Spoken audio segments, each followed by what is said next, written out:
Vamos ao livro de Gênesis, capítulo 18. Gênesis, capítulo 18, versículo 17.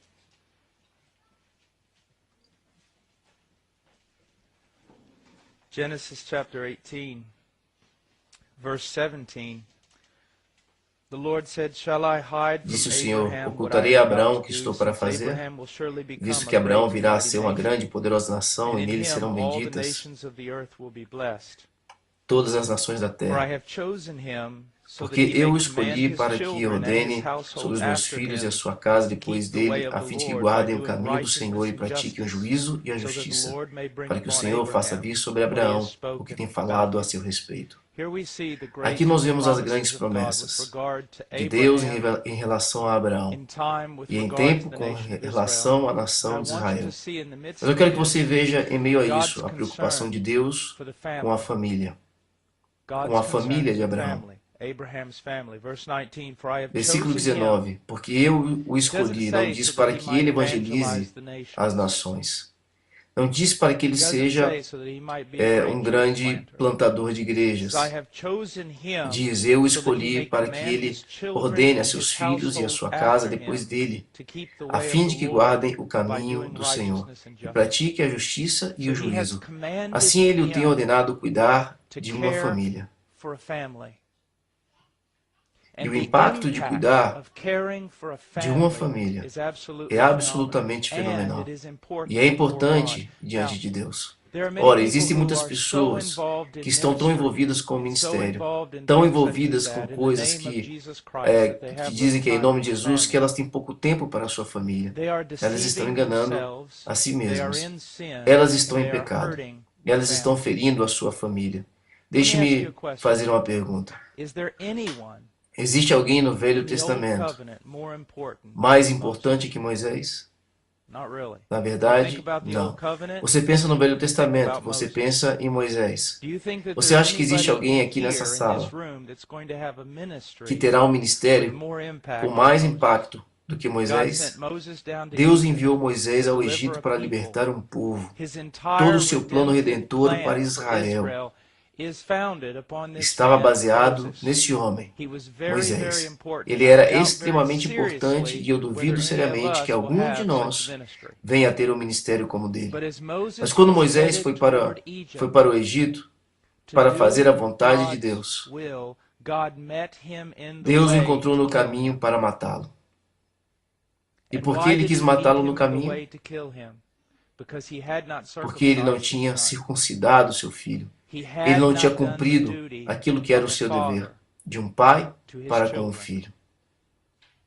God was Deus going estava para to fazer algo do muito some radical, radically different things because of the por disobedience causa of da man. Now desobediência we know de in um God's homem. providence Agora he nós saw it sabemos, na through, providência de worked Deus, it ele out. viu isso e planejou What I isso. want you to Mas o see que eu is quero que this. você veja é o seguinte: If you're a se single você é um man homem solteiro and e you você want, quer, as a como single homem man, solteiro, pregar e ministrar 24 preach horas por and dia sem minister parar, 24 hours a day without stop, then you do that. então Praise the Lord. faça Don't isso. sleep, Louvado seja o don't nome do eat, Senhor. Não durma, não preach, coma, não witness, pregue, do all those testemunhe. things. And you Faça can. todas essas Why? coisas. E você Because pode. there Por are quê? portions of Porque Scripture existem that have partes das nothing to do with you Escrituras as a que não te single dizem man. respeito You are como um homem free solteiro. from Você está many of livre the de muitos commands of mandamentos de God because you Deus. are single. Porque você é But when you solteiro. take a Mas quando wife, você toma uma esposa, then many of the então Scriptures muitas partes das that in your Escrituras que não se singleness aplicam a did not você como apply to you, solteiro, they now apply to you. se And aplicam a your você life agora. and E a ministry sua has vida to e change. ministério tem que mudar. And then, E então, a partir there, daí, depois de tomar uma after esposa, you take a wife,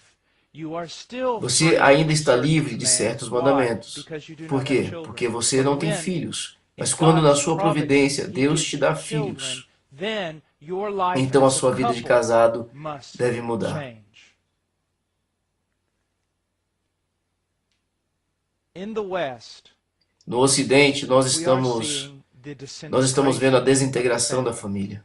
And in many places in E the em West, muitos the lugares, family is no already Ocidente, a família disintegrated, já está desintegrada, destroyed, destruída, gone. acabada. The birth rate now in Europe is in such a state. A taxa de natalidade hoje na Europa está numa condição assim que é irrecuperável. Você sabia disso? Your birth rate now Você sabia que a taxa de natalidade na Europa está num nível tão baixo, is to such a low degree tão baixo, it's fallen beyond que the number that historicamente um povo can recover. possa se recuperar? Because you did Porque not vocês não viram que a família that family and the raising of e a geração de filhos one of the greatest blessings é uma das maiores bênçãos que nós podemos ter, concedida a nós, a cada um de nós como indivíduos. Vocês, as a nation. eles não vão se recuperar como nação. About to drop Os Estados Unidos estão perto de cair no mesmo, na mesma marca de estatística, mas a maioria dos países europeus já estão lá. Isso significa que isso jamais vai se recuperar com o povo. because we have been taught to E nós somos ensinados, infelizmente, a desprezar a família, a desprezar a instituição do casamento por Deus, a desprezar a instituição de Deus, de nós, e nos entregarmos aos relacionamentos mais íntimos, esposas, pais e filhos. Agora, antes de tudo, eu quero tratar de algo que eu acho muito importante. Honestamente, se eu pudesse escolher, eu não iria a lugar nenhum nesta tarde, eu não pregaria evangelisticamente esta noite. Por quê? Porque isso é extremamente importante. E se vocês não entenderem essas coisas, vocês não terão uma igreja bíblica. E se vocês não levarem a sério famílias bíblicas, vamos lá, deixa eu compartilhar algo com vocês. Existe um monte de pessoas falando de família, igrejas integradas e coisas desse tipo. Deixa-me dizer algo logo no início, que é muito importante. A família é uma coisa, a igreja é outra coisa. Não tente juntar as duas coisas. Deus ordenou a família e Ele nos deu regras sobre isso. Princípios de sabedoria relativos a como a família deve funcionar e quais os seus princípios, mas Deus também nos deu uma igreja. E Ele nos mostra nas Escrituras qual deve ser o propósito da igreja e como as igrejas devem funcionar. Nós não devemos juntar as duas coisas. Nós não devemos tentar dizer, traga a família para a igreja e faça a família mais importante do que a igreja, ou faça a igreja mais importante do que a família, ou junte os dois. Não, nós devemos obedecer a Deus em relação ao que Ele diz sobre a família, e nós devemos obedecê-lo em relação ao que Ele diz sobre a igreja. Isso é tudo, é muito, muito simples. Ora, elas não estão uma contra a outra, mas elas são duas instituições diferentes. Eu tenho visto movimentos familiares em igrejas onde somente os pais servem a Santa Ceia aos seus filhos e coisas como essas. Ou que não existem tal coisa como anciãos, porque eu sou a cabeça da minha casa. Não, isso não é verdade. Existem anciãos e como pai você deve dirigir a tua casa, mas elas são coisas separadas e também trabalham juntas, ok? Agora eu quero olhar para Gênesis rapidamente. Capítulo 1, versículo 26.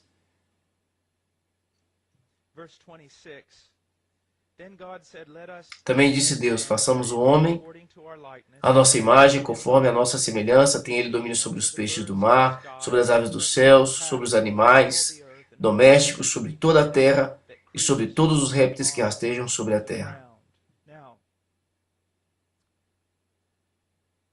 Há uma noção e realmente há alguma verdade em tudo isso, de domínio, de tomar posse. Os homens foram criados, o homem, ele foi criado. Não para ficar parado, não para viver à toa. Mas aqui nós podemos ver que ele recebeu ordens, ele disse, façamos o homem à nossa imagem, conforme a nossa semelhança, tenha ele domínio sobre os peixes do mar, sobre as aves do céu, sobre os animais domésticos, sobre toda a terra e sobre todos os répteis que rastejam sobre a terra. Isso passa a noção de que o homem foi chamado para sujeitar a terra, para ser mordomo de Deus, para tomar conta do mundo, para representar a Deus no mundo. Ora, existem algumas pessoas que pegaram isso. Sim, nós temos que tomar posse, e todas elas se envolverem em política e tudo mais, tentando espalhar o cristianismo. E não é isso que está sendo ensinado. Existe um sentido no qual vocês, os homens, são chamados para dominar,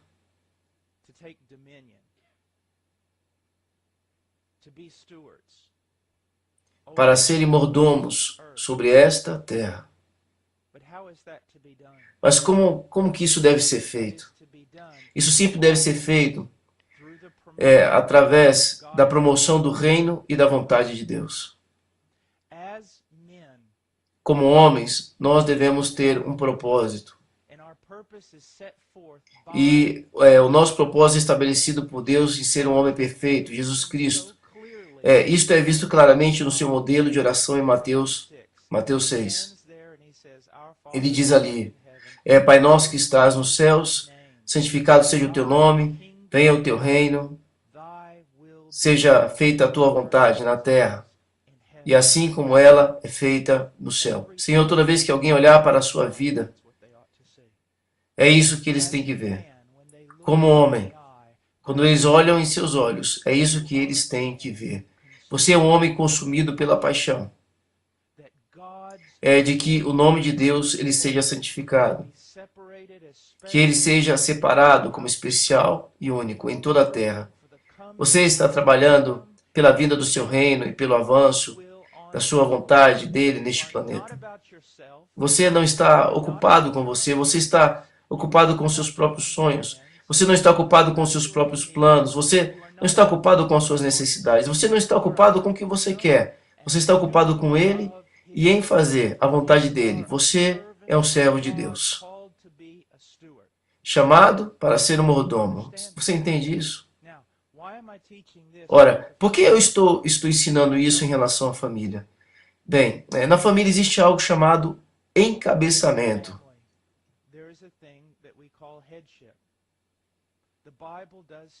A Bíblia ensina que o homem deve liderar a sua família. Ele ensina isso, e se você não gosta disso, eu entendo, mas não diga que você é bíblico, porque você não é. Você é influenciado pela sua própria cultura. Você é influenciado pelos ensinamentos do feminismo e outras coisas, mas você não é bíblico, ok? Vamos deixar isso bem claro aqui. Existe ensino nas Escrituras sobre o encabeçamento do homem e a sua família. Existe ensino sobre a submissão. A mulher deve se submeter ao seu marido. Muitas pessoas odeiam isso por causa dos ensinamentos do feminismo. Outras pessoas odeiam isso por causa do seu abuso. Maciço em relação a este ensinamento. Deixe-me apenas dar um exemplo. Vamos voltar para o que nós estávamos falando sobre aqui, sobre os homens. Se a minha mulher olha para mim e ela vê um homem consumido por Deus, consumido pelos seus próprios desejos, consumido por mim mesmo, consumido por aquilo que são os meus hobbies, quem sabe, consumido até pela minha religião, consumido pelo meu ministério, consumido pelos meus próprios alvos religiosos. Então, quando ela lê nas Escrituras que ela deve se sujeitar a esse homem, isso não gera nada senão raiva e amargura na vida dela. Eu fui chamada para ser uma ajudadora dos propósitos desse homem. E todos os seus propósitos são sobre ele mesmo. Isso só gera amargura, raiva. Ok? Mas se a minha esposa, ela olha para mim e vê um homem que jogou fora os seus próprios propósitos, deixou os seus próprios caprichos pessoais e desejos, e ela vê um homem entregue a isso. Santificado seja o teu nome, venha o teu reino, seja feita a tua vontade. Ela vê um homem entregue aos propósitos de Deus. Aí é muito mais fácil para ela dizer, eu vou trabalhar com ele. Eu vou me submeter a ele, a sua liderança, porque ele não está visando os seus próprios objetivos, os seus propósitos. Ele está voltado à vontade de Deus. Eu vejo na vida dele o sacrifício. Eu vejo na vida dele o desejo, a paixão e o amor pelos outros. Portanto, eu vou me unir a ele. Você entende isso? Se os homens têm um pecado, é um pecado específico, é o egocentrismo, egoísmo. De fato, muitos homens casam com a sua mãe. Eles querem se casar com alguém que tome conta deles assim como a boa mamãe o fez. Agora, vamos olhar para uma outra coisa. Vamos supor que aquele homem é devotado. Senhor, santificado seja o teu reino, teu nome venha o teu reino, seja feita a tua vontade. Ele está no ministério 24 horas por dia. Ele está negligenciando a sua mulher. Ele está negligenciando os seus filhos. Aí ele olha para isso e vai... o que é isso? Bem, novamente, raiva, amargura.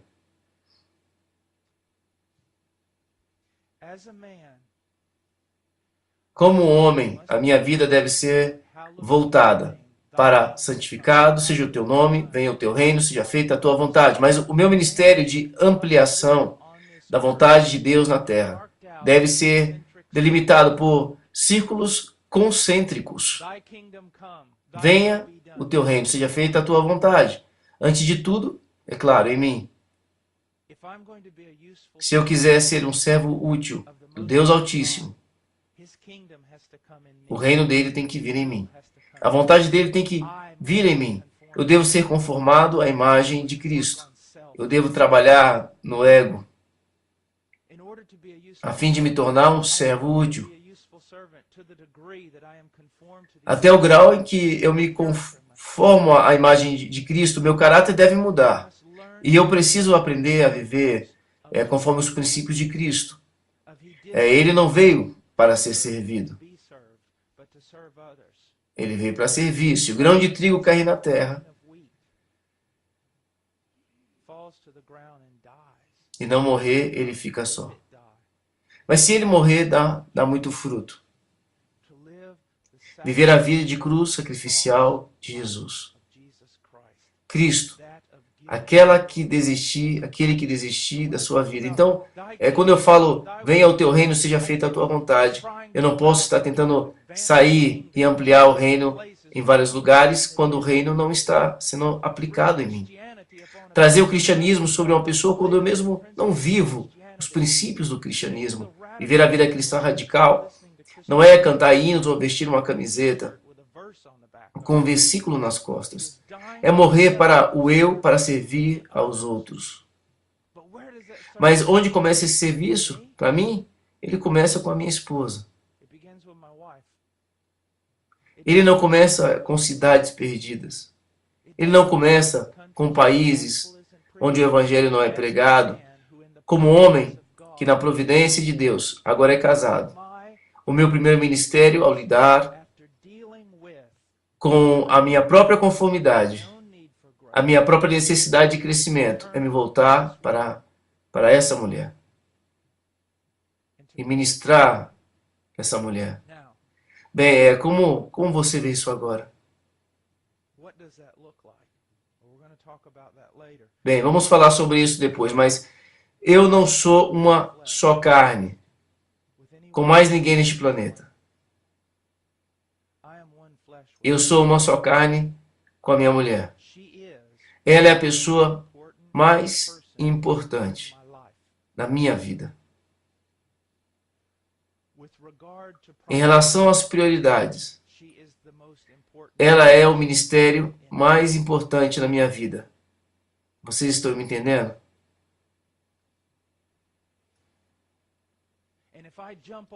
E se eu passo por cima dela para ministrar a outros, eu estou errado. Eu estou totalmente errado. A propósito, a Bíblia diz, se o meu ministério em relação a ela não é bíblico, eu nem posso ser um líder na igreja.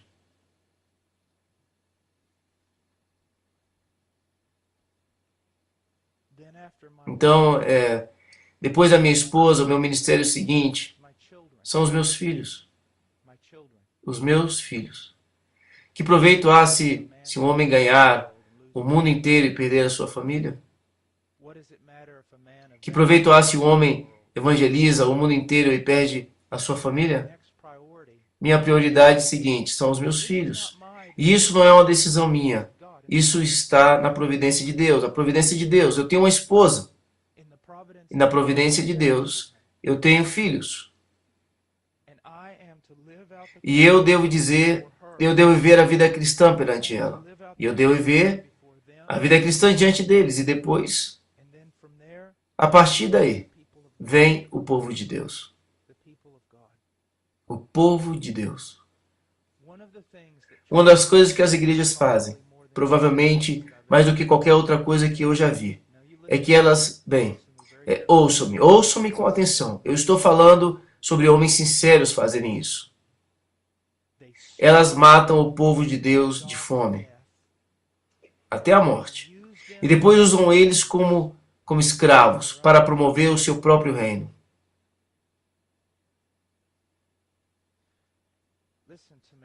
Ouçam-me. Eu me preocupo com os perdidos? Ninguém pode me acusar de não me preocupar com os perdidos, mas eu posso te dizer isso. Eu me preocupo muito mais com vocês. Fazei o bem a todos os homens, mas sobretudo aos domésticos da fé. Muitas igrejas são fundadas e elas giram em torno do evangelismo, evangelismo e evangelismo. Todo domingo pela manhã, todo domingo à noite, toda quarta-feira, só evangelismo. E evangelismo e as ovelhas estão morrendo de fome. As ovelhas estão morrendo de fome. E assim elas não alimentam as ovelhas, mas eles mobilizam as ovelhas para sair lá fora e ganhar um monte de pessoas enquanto as ovelhas estão morrendo de fome. E suas famílias são um desastre. E o resto também, mas a igreja está avançando. Então, depois da minha esposa e filhos, vem o povo de Deus. E então, a partir daí vem o mundo.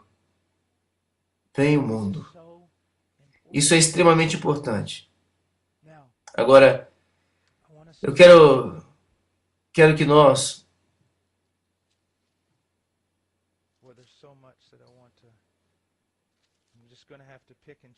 existe tanta coisa que eu quero. Vamos escolher só um pouquinho aqui, ó.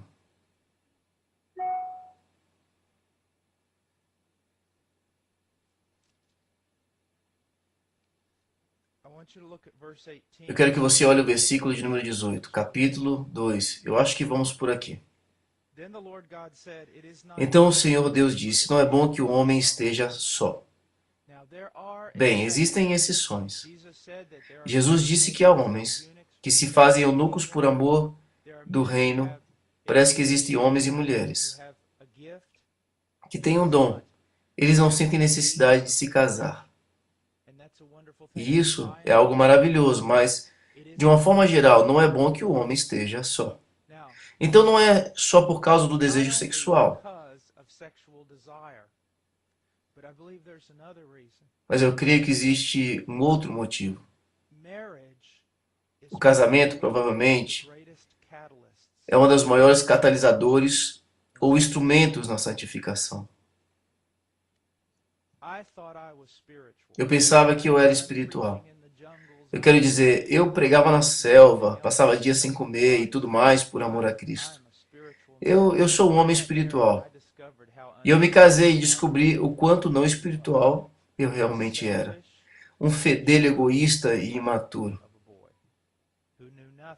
que não sabia nada a respeito do amor. Nada sobre o amor. Então, o casamento é um grande instrumento na santificação e nós vamos falar sobre isso no minuto. Mas eu quero realçar algo aqui. Ele diz, eu farei uma ajudadora idônea para ele. Bem, você sabe, esses tipos de passagens, essa passagem, eu farei uma ajudadora idônea para ele. E passagens sobre submissão, elas têm que ser ensinadas. Elas são belas doutrinas, mas elas são assustadoras. E eu te digo por que elas são tão assustadoras. Não é só porque elas contradizem a nossa cultura. Elas assustam porque os homens são perversos e religiosos. É por isso que elas assustam. Homens religiosos e perversos. Não existe nada pior na face da terra do que um homem que não é convertido e, contudo, leva a Bíblia a sério. Eu não estou brincando com vocês. É horroroso. Quando o homem começa a tentar ordenar a sua casa de acordo com as leis, mandamentos e preceitos das Escrituras, e o seu coração não é convertido, ele se torna como um Hitler. Ele se torna um Nero. É opressivo, é escravizador, é horrível. A esposa é rebaixada, as crianças não têm segurança. É impossível, é simplesmente horrível. E eu tenho visto homens que colocam todos os pingos nos is e cortam os t's em religião, pegam versos e conhecem, mas usam isso para oprimir as suas famílias. E mais do que todos os homens, eles devem temer o dia do julgamento, quando Deus lançar suas almas no inferno pelo que eles fizeram. Então eu quero que você saiba disso. Eu estou ensinando isso daqui e eu odeio isso. Nós não estamos falando de um homem desse tipo. Nós estamos falando sobre um homem que percebe que ele recebeu uma autoridade em casa a fim de entregar a sua vida pela sua esposa, pelo bem dela, e para entregar a sua vida pelos seus filhos e para o bem deles, pela promoção deles. Olha, eu posso dizer para vocês o seguinte, ó, basta eu olhar para a sua esposa. Se eu ver uma mulher um pouco abatida, andando 4 passos atrás de você, e como uma flor murcha se desintegrando, eu sei que você é um homem viciado, um homem negligente e egoísta. Quando homens realmente vivem como Cristo, se tornam a cabeça de seus lares, a vida da esposa é promovida, abençoada e se torna uma videira frutífera. As crianças também. Agora eu falo novamente em generalidades, como o livro de Provérbios. Um homem piedoso pode ter uma esposa que briga grandemente pelas coisas. Um homem piedoso pode ter filhos que brigam por causa das coisas. Mas não é porque eles as oprimem, ok? Assim eu quero que vocês percebam que esses textos são para a nossa bênção.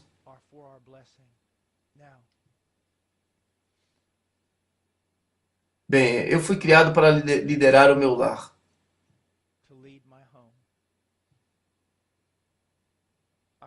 Eu fui regenerado e chamado para liderar a minha casa. Eu lidero a minha casa. Eu descubro a minha maior alegria em assumir a responsabilidade de liderar a minha casa. É assustador, porque eu sei que eu estarei ali diante de Deus um dia e eu vou ter que prestar conta de como que eu cuidei da filha dele. Mas ao mesmo tempo eu quero que vocês saibam de algo. Minha esposa descobre a sua maior alegria em ser uma ajudadora idônea para mim. Bem, o mundo odeia isso. A cultura de hoje odeia isso. Se uma rede de televisão estivesse aqui agora, eles estariam transmitindo para toda a Dinamarca este ensino primitivo, pré-histórico, neandertal. Bem, deixe-me apenas falar com vocês por um segundo. Eu irei dizer isso. Não, são vocês que vêm com essas reportagens sobre como a sociedade está desmoronando, como a imoralidade está desenfreada, como tudo socialmente parece estar desintegrando. Vocês não têm todas as respostas, mas vocês mesmos admitem que o mundo inteiro está desmoronando. Por que o mundo está desmoronando? Porque nós nos recusamos a obedecer o nosso Deus. Ponto final. As mulheres têm sido ensinadas que ser uma esposa e uma mãe é uma coisa horrível. É uma coisa incomum. É quase uma doença. É perverso. Você deveria estar lá fora. Você tem uma carreira. Você tem isso, você tem aquilo. Isso é mentira. That's a lie. Isso é mentira. I'm not saying that women Eu não estou dizendo que as mulheres, educated elas não possam ou não devam ser instruídas sobre trabalho e tudo mais, que elas não podem fazer coisas fora de casa. Eu seguramente não estou dizendo que as mulheres são apenas uma extensão de seus maridos. O que eu estou dizendo é que, como eu já disse, eu descobrirei a minha maior alegria em ser um servo no contexto da minha família. Minha esposa e meus filhos. A minha esposa descobrirá a sua maior alegria fazendo a mesma coisa. E eu não estou pedindo a ela para fazer alguma coisa que eu estou dizendo.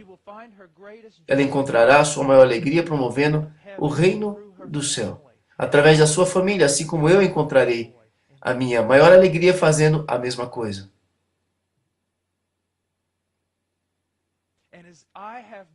E assim como eu tenho sido chamado para estabelecer um curso de obediência aos mandamentos de Deus, na ampliação do seu reino nesta terra, ela foi chamada para andar ao meu lado e me ajudar neste empreendimento. Você compreende? Bem, espero que sim. Agora eu quero ir um pouco para o momento, como eu disse. Nós estamos dando voltas, eu quero ir para Romanos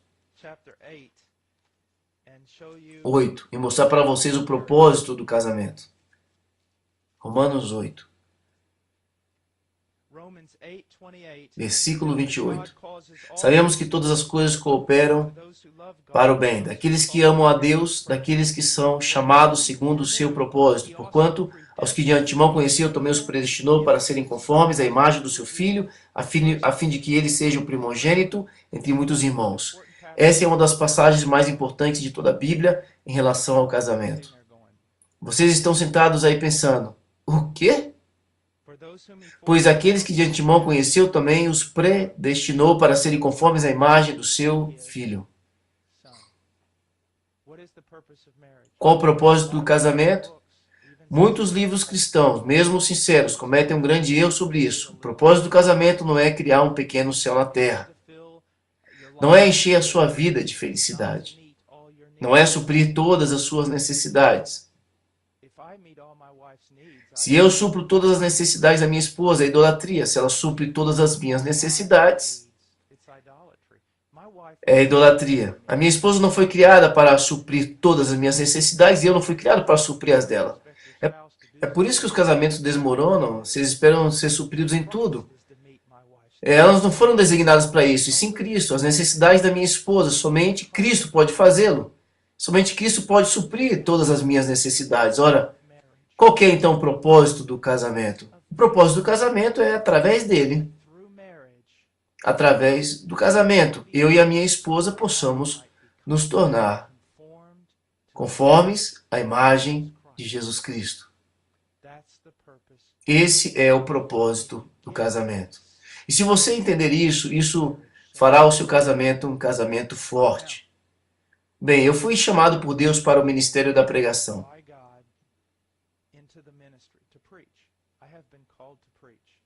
Eu fui chamado para pregar, e você sabe. Pode ser que vocês não falem muito sobre isso aqui no seu país, mas no meu país, eles sempre dizem coisas como, ele foi chamado para pregar, ele voltou as costas para o seu chamado e Deus o matou. Se Deus te chamou para pregar, bem, e você não prega, Deus te mata. Bem, eu não sei. Eu sei que se você estiver fora da vontade de Deus, você será disciplinado por Ele. Mas existe um sentido no qual eu fui chamado. E esse chamado é irrevogável, ele não é baseado em mim. Não fui eu que decidi, Deus me chamou para o ministério. Bem, se o ministério vai bem, maravilha. Se vai mal, eu não vou para nenhum lugar. Por quê? Porque eu não entrei no ministério por amor. Ou nem entrei no ministério para ter alguma vantagem para mim. Eu entrei no ministério porque Deus me chamou para o ministério. Bem, um jovem entra no seu escritório com aquele olhar, sabe, né? E eu digo, o que foi? Ah, estou apaixonado. Você está apaixonado? Sim. Por quem? Com fulana. Bem, e aí? Eu quero casar com ela. Tá. Por quê? Sente-se. Eu quero casar com ela porque ela é bonita. Porque quando estamos juntos, eu me sinto maravilhoso e nós conversamos e fazemos coisas juntos. E eu me sinto um homem, ela me completa, eu tenho uma vara que eu uso atrás da minha cadeira e quando eles fazem isso, eu bato na cabeça deles com essa vara. Isso dá uma pequena despertada neles e então eu digo, ok, deixe-me ver se eu estou entendendo. Vamos ver se eu estou entendendo o que você está dizendo. Vamos lá. Você quer casar com essa moça porque ela satisfaz todos os seus desejos egoístas centralizados em você mesmo. Não, não é isso que eu estou dizendo. Mas jovem, foi exatamente isso que você acabou de dizer. Você quer casar com ela porque ela é bonita. O que vai acontecer quando ela não for mais bonita, ou outra pessoa mais bonita do que ela parecer? O que você vai fazer? Você quer ficar com ela e casar com ela porque você pode conversar com ela. O que vai acontecer quando você poder conversar, não poder conversar, aliás, poder conversar mais com a sua secretária do que com a sua esposa? Porque isso vai acontecer também. Então o que é que você está me dizendo? Você enxerga o problema?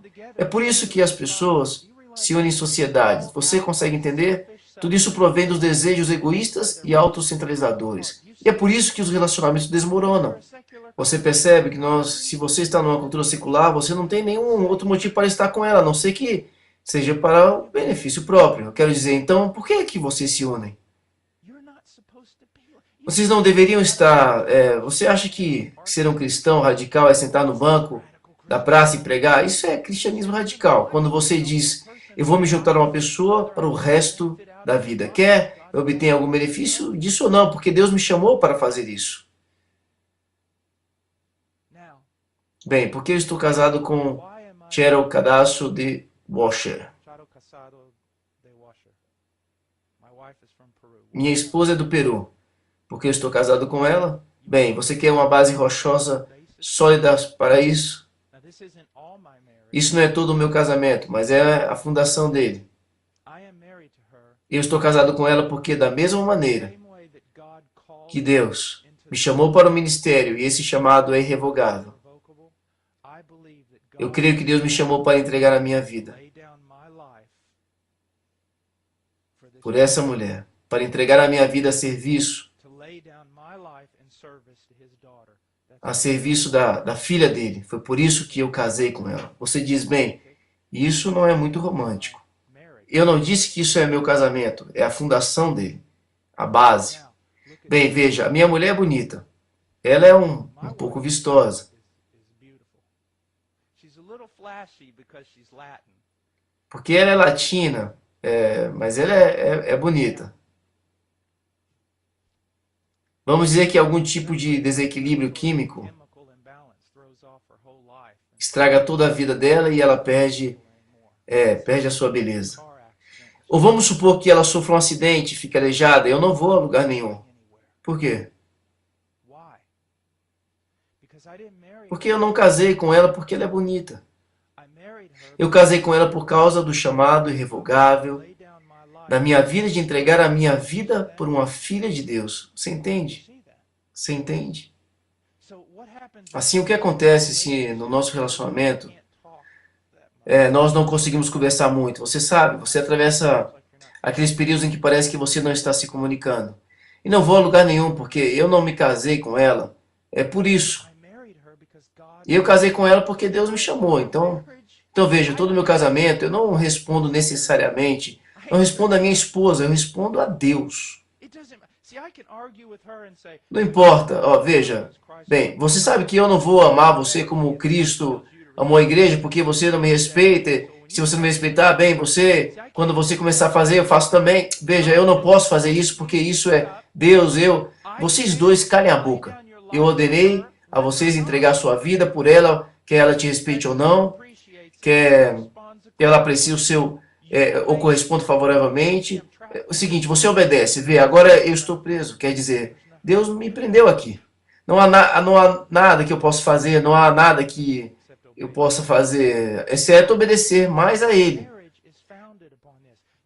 E o nosso casamento está fundamentado nisso. Agora vamos ver uma outra coisa aqui. Esses serviços de namoro da internet, você vai lá e encontra a pessoa compatível com você, ok. Isso é algo assustador.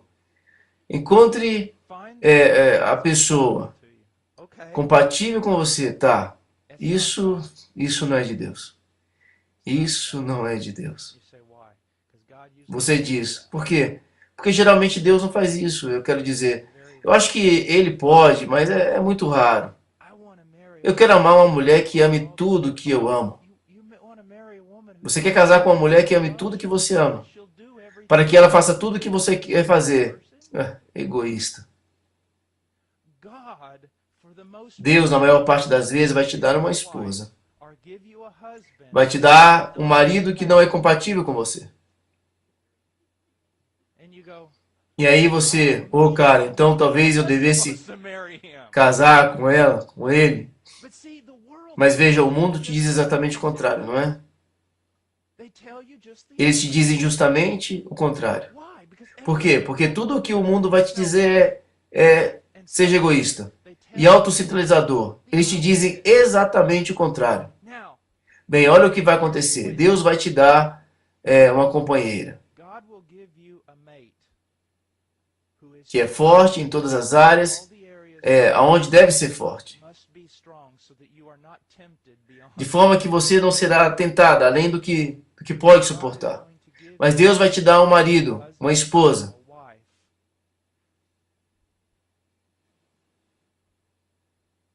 Vai dar uma pessoa que não vai atender as expectativas em muitas áreas. Onde você mais quer que ele ou ela atenda as suas expectativas, ele não vai atender. Por quê? Porque ela ou ele odeia isso, porque está fazendo de propósito, bem antes do que as muitas das suas expectativas egoístas e autocentralizadoras. A razão mais importante aqui, na verdade, é quando você pensa em Jesus, em que você pensa? Você pensa na ira, no julgamento dele? Eu não. Quer dizer, isso existe, mas quando eu penso em Jesus, se alguém dissesse, descreva-me Jesus, quais são as primeiras palavras que viriam à sua mente em relação a ele? Seriam amor incondicional, graça e misericórdia, não é?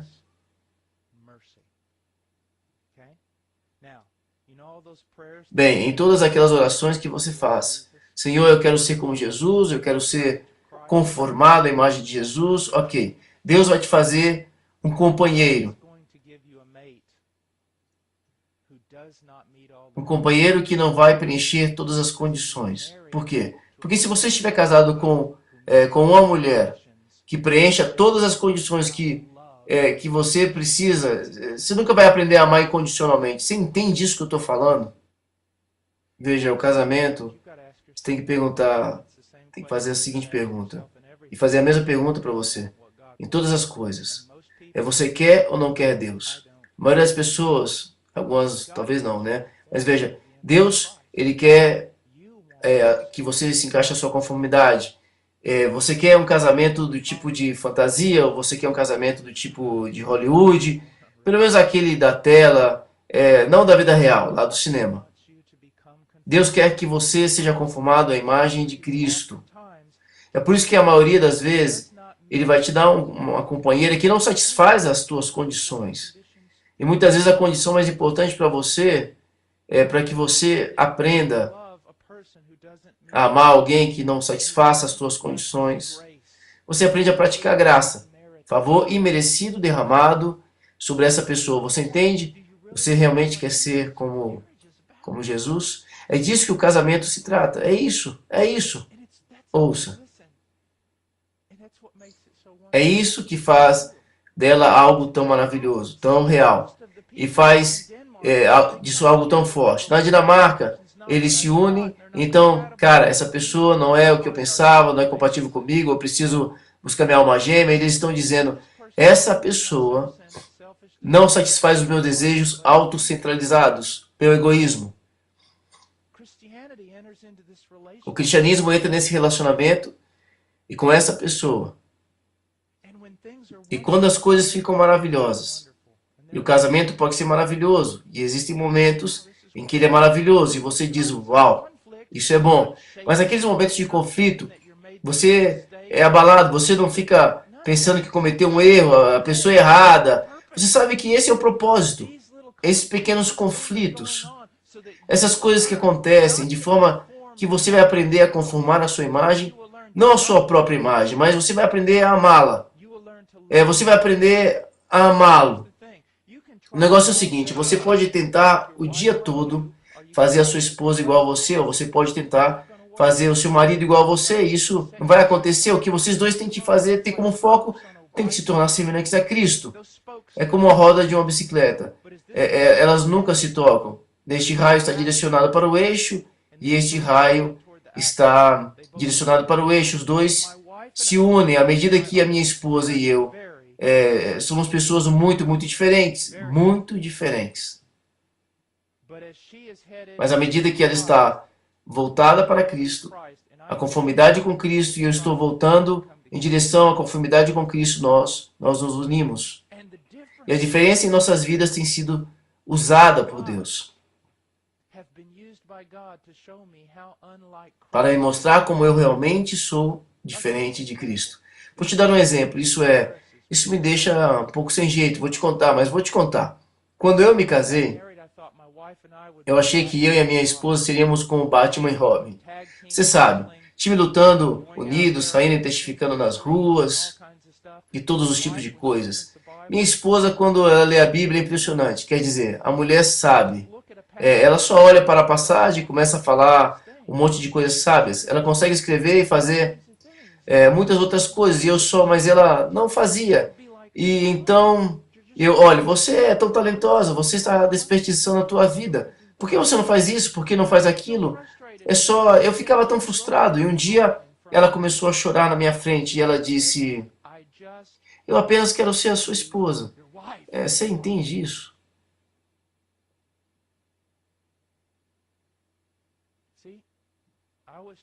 Eu estava tentando fazer ela a minha imagem. E ela disse: eu apenas quero ser a tua esposa.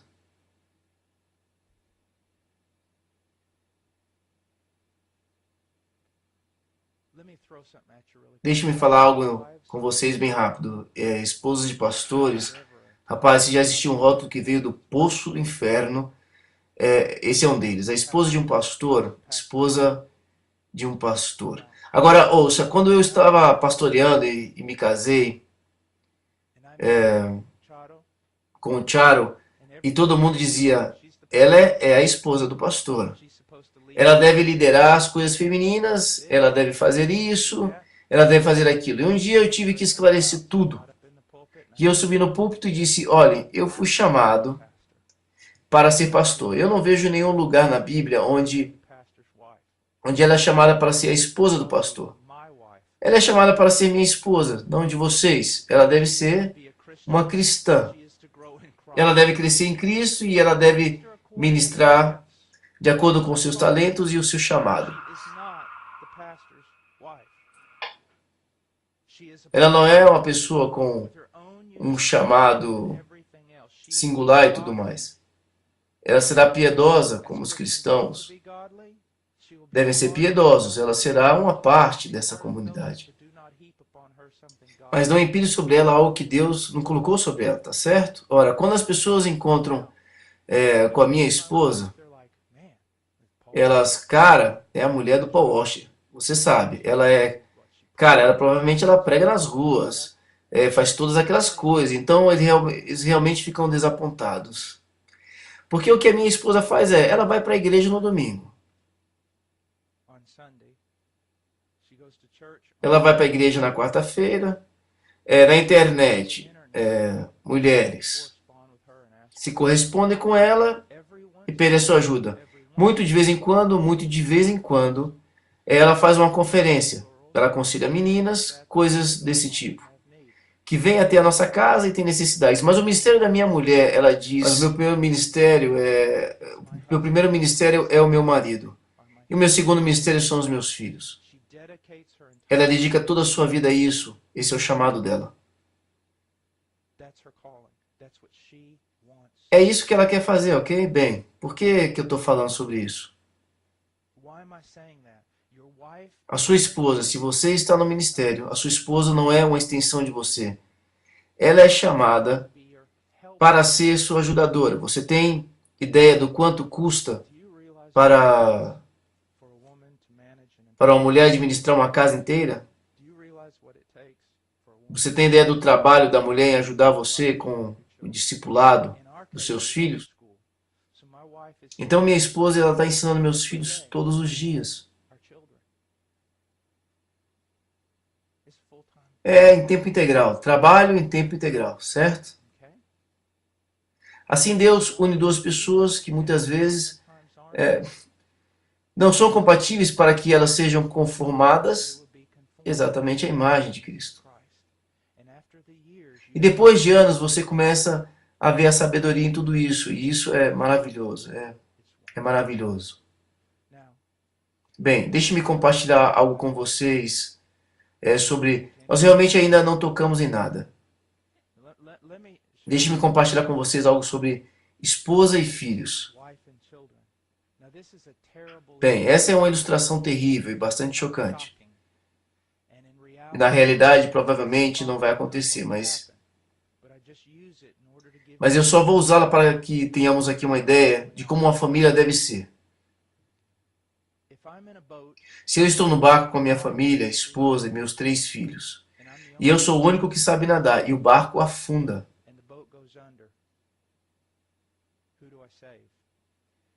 a quem eu salvo? Eu salvo a minha esposa. Ora, por que eu disse isso? Bem, cara, como é que eu faço isso?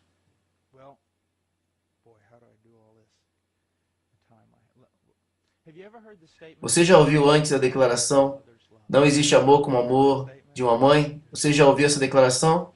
Não existe amor igual ao amor de uma mãe. Bem, eu não encontro isso em nenhum lugar da Bíblia. O que eu vejo é que já não há nenhum amor como o amor dos pais. Bem, o que eu vou dizer é algumas coisas a vocês, mulheres, ouçam-me. Se eu perceber que vocês estão para pular das suas cadeiras e correr para cima de mim, eu vou correr para a porta, ok? Não fique com raiva de mim, apenas me ouçam. Existe um sentido no qual há um amor de mãe, e isso é algo maravilhoso, mas a maioria das mulheres amam seus filhos de uma forma parasita. Eu sei que isso soa mal. A maioria das mulheres são como parasitas dos seus filhos. E a causa é a seguinte: o marido não está suprindo. O marido não está suprindo as necessidades da sua esposa em relação ao amor e à afeição, cordialidade, ternura e todas as coisas que ele deveria estar fazendo por ela. E por isso ela busca isso nos filhos. E é por isso que mais tarde, quando aquele filho conhece uma moça especial com quem ele quer casar, aquela mãe se torna um demônio. Porque para ela, aquela moça que entrou na vida dele é como um adultério. E ela está levando embora a fonte dela, a fonte da mãe, de amor, de afeição e cordialidade. Ela tenta agarrar os filhos. Ouça-me, meus 2 meninos e a minha filhinha serão as crianças mais felizes da terra se eles souberem que o pai deles ama a mãe deles mais do que qualquer outro ser humano da face da terra. E eles serão os filhos mais felizes da terra se eles souberem que a mãe deles ama o pai deles mais do que qualquer outro ser humano da face da terra. Porque eles vão sentar e vão dizer: não vou encontrar uma família assim em lugar nenhum, essa família é rocha sólida. Eles também vão aprender a respeitar a mãe deles, porque esses meninos, eles vão saber que ela é a coisa mais importante da minha vida. A mãe deles é. E eles vão aprender a respeitá-la como a pessoa mais importante para mim. A minha filha, se ela me ver amando a minha esposa, a mãe dela, como eu devo, isso vai salvar a vida da minha filha de passar por momentos horríveis. Por quê? Porque a minha filha, ela não vai se casar com ninguém acima de mim, o pai. E se você maltratar a mãe dela, provavelmente ela vai se casar com um homem que faz o mesmo, porque tudo o que ela conhece é aquilo que ela vê o seu pai, ele negligenciando a sua mulher e a trata de uma forma vulgar, e ela vai casar com um rapaz que faça o mesmo. Mas se eu amo a mãe dela, como a mãe dela deve ser amada, quando algum rapazinho se aproximar dela e disser, eu te amo, ela vai olhar para ele, vai rir, vai dizer, você nem sabe mesmo o que é amor. Eu sei o que é amor. Eu vejo meu pai fazer isso há 20 anos. Vai conversar com meu pai, aprenda com ele. E depois venha conversar comigo. Você entende?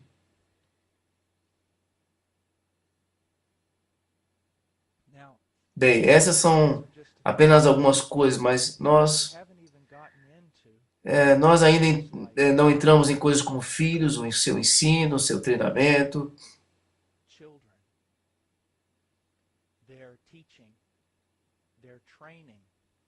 Entramos nem sobre disciplina. Palavras estranhas, totalmente estranhas. Por quê? Porque na sua cultura, assim como na minha, pais não ensinam seus filhos, eles não treinam seus filhos. E eles não disciplinam seus filhos. O Estado ou outra pessoa ensina os seus filhos, treina os seus filhos. E ninguém os disciplina. Todas as coisas que a Bíblia te manda fazer, você deixou por conta do Estado, do teu país. E é por isso que as famílias estão se desmoronando. A ideia da forma apropriada de buscar um companheiro, você sabe o que a Bíblia diz sobre isso? A forma apropriada de ajudar os seus filhos a encontrar um companheiro, como se envolver neste empreendimento. Veja, é o seguinte, deixe-me encerrar da seguinte maneira.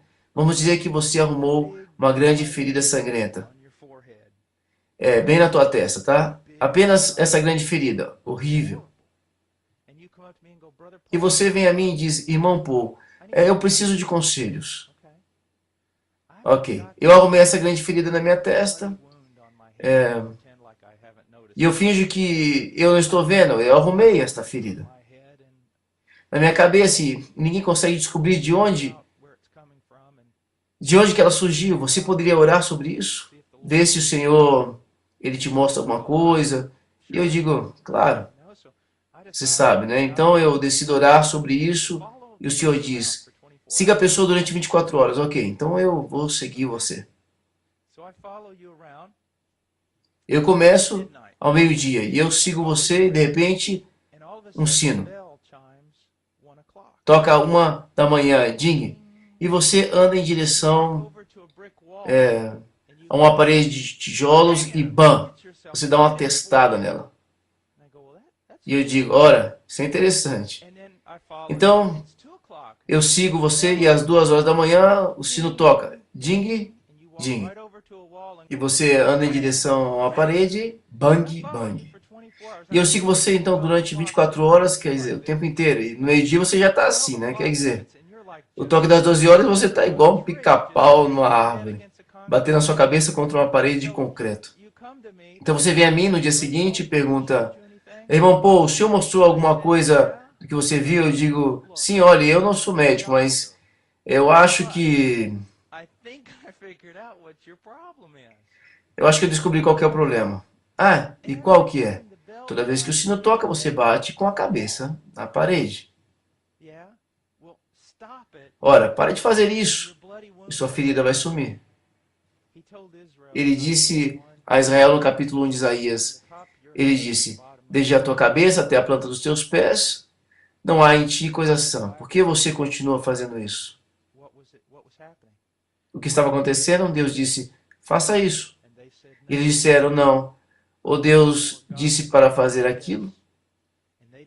E eles nem mesmo sabiam o que Deus tinha dito. Isso descreve você. Por que os meus relacionamentos estão uma bagunça? Por que está acontecendo isso? Por que está acontecendo aquilo outro? Ora, deixe-me dizer isso novamente. Um homem ou uma mulher pode buscar fazer as coisas que Deus mostrou a eles. E mesmo assim as coisas podem não ir bem o tempo todo. Por exemplo, uma pessoa pode não bater sua cabeça contra uma parede várias vezes por um dia, mas ela pode ter um tumor cerebral que não decorreu de nada que ela fez. Ou podem existir obras secretas da providência.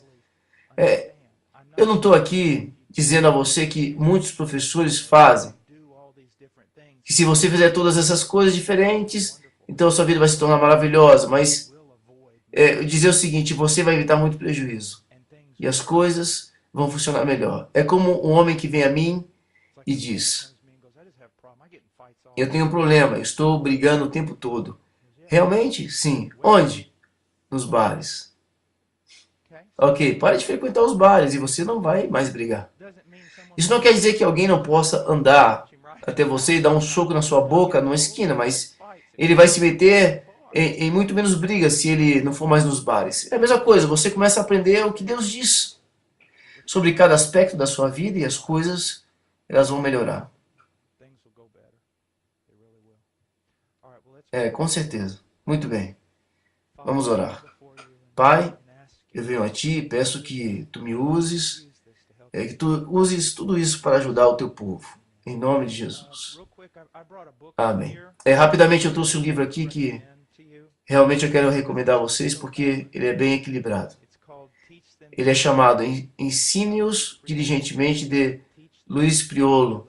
Ensine-os diligentemente. É coisa boa sobre esse livro. É que ele ensina a disciplina e talvez nós possamos ter outra aula ou algum outro dia eu posso falar com vocês sobre disciplina. Mas aqui está o que vocês precisam entender. Disciplina é algo que acontece ao longo do caminho. Depois de você ter investido tempo e ensino, tempo e treino. Nós temos uma regra lá em casa. Eu tento terminar meu trabalho até às 17 horas. 5 vezes na semana. Eu levanto tão cedo quanto posso, a fim de terminar por volta das 16h30 e voltar para casa. Bem, nós temos uma regra. Quando eu chego em casa, as crianças são minhas. No momento em que eu entro pela porta, elas são minhas. Elas não pertencem mais à sua mãe, elas são minhas. Mamãe ficou com elas o dia inteiro. Elas são minhas. Para eu poder investir a minha vida nelas. Por que eu tive filhos? Pergunta. Por que você teve filhos? Se outra pessoa vai educá-las, treiná-las, ensiná-las e tudo mais. Então quando o papai chega em casa, ela não senta sozinha na sua poltrona. Eu não sento sozinho na sua poltrona como um menino mimado. Não. Elas são minhas até a hora de ir para a cama. E eu as coloco na cama. Eu não estou tentando realçar aqui, a mim mesmo aqui. Eu só estou dizendo que o meu trabalho é esse. Quando eu começo a prover a minha família, eu alimento a minha família a partir do momento em que eu chego em casa para poder estar com a minha família. E quando as crianças vão dormir, aí é a hora da mãe delas. E quando a mamãe vai dormir, então eu posso ir para a cama. Você entende? Se você não estiver disposto a fazer essas coisas, então fica solteiro. Tá certo? Muito bem, este é Ensine-os Diligentemente como usar as escrituras no treinamento dos filhos. Luiz Priolo. Eu vou ficar sentado aqui, só quem quiser fazer alguma pergunta.